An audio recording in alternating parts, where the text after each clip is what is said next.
खासदार संजय पाटील यांनी नुकतीच पत्रकारांना धमकवल्याचा प्रकार जो आहे तो समोर आलेला आहे।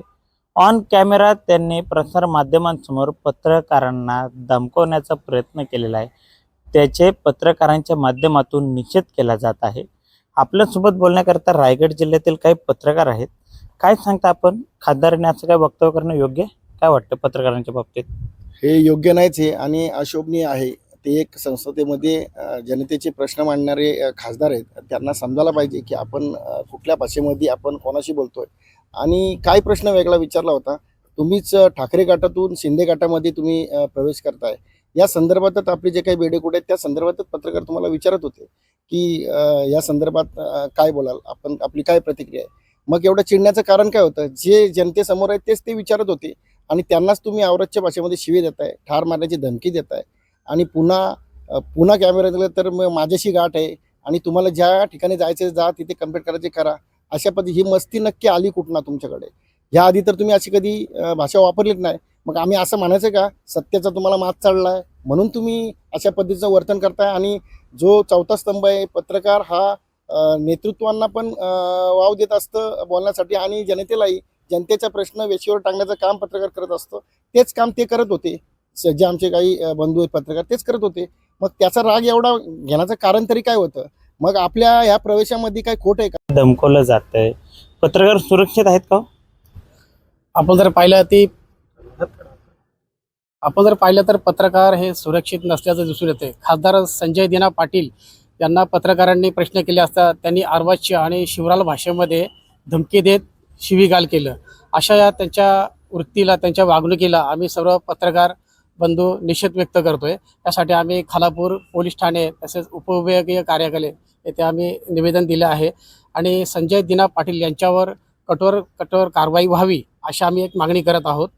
संजय दिना पाटील यांचा आम्ही निषेध करत असून सर्व पत्रकार बांधव आम्ही आमचा निषेध व्यक्त करत आहोत। आपण काय सांगताय, आपण एक ज्येष्ठ पत्रकार आहात, अलीकडेच पत्रकारितेत जे पत्रकारिता करताना अनेक वाईटाचे अनुभव येतात, पत्रकारांना मारण होते, निर्गुण खून केले जातात, अशा अनेक प्रकार आपण बघितलेत। आपण ज्येष्ठ पत्रकार आहात, कसं बघताय? वास्तविक पाहता पत्रकार हा लोकशाहीचा चौथा स्तंभ आहे।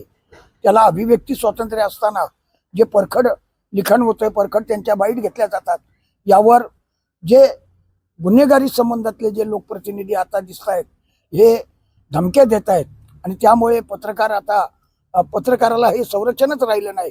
म्हणून शासनाने पत्रकारांना संरक्षण जो कायदा केलेला आहे तो अंमलात आला पाहिजे अशी या निमित्ताने मागणी करतो।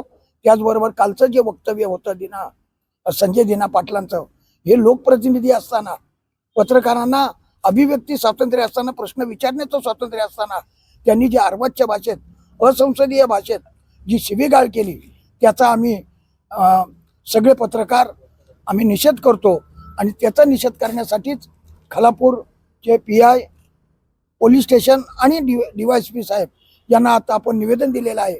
यावर ते वरती कळवून यांना लोकसभेत त्यांना बसताच येऊ नये, तत्काळ त्यांना राजीनामा द्यावा अशी आमची या निमित्ताने मागणी आहे।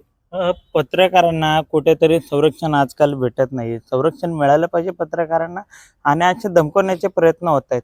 काय असं बघताय युवा पत्रकार म्हणून? आज आपण पाहिलं पत्रकारांची अवस्था महाराष्ट्रामध्ये काय, एक लोकसभेसारख्या म्हणजे देशामध्ये चौथा स्तंभ असलेल्या या लोकशाहीच्या पत्रकारितेवर जर आज किती मोठा प्रश्न निर्माण झालेला की पत्रकारांनी पत्रकारिता करावी की नाही करावी। माझं तर म्हणणं असं आहे की असल्या खासदारांचं, असल्या आमदारांचं, असल्या लोकप्रतिनिधींचं सदस्यत्व रद्द करावं या संसदेने, अशी माझी ठाम भूमिका आहे। आम्ही युवा पत्रकार आमच्या पत्रकार बंधूंच्या माध्यमातून आज आम्ही त्या संजय दिना पाटलांचा आम्ही निषेध करतो। निषेध असो, निषेध असो। तर या ठिकाणी जे आहे खालापूर पोलीस ठाण्याच्या मध्ये जमून सर्व पत्रकारांनी जे आहे ते खासदार संजय दिना पाटील यांनी केलेल्या वक्तव्याचा जोरदार असा जो निषेध आहे तो केलेला पाहावयास मिळत आहे। प्रसाद अटक, LS मराठी, रायगड।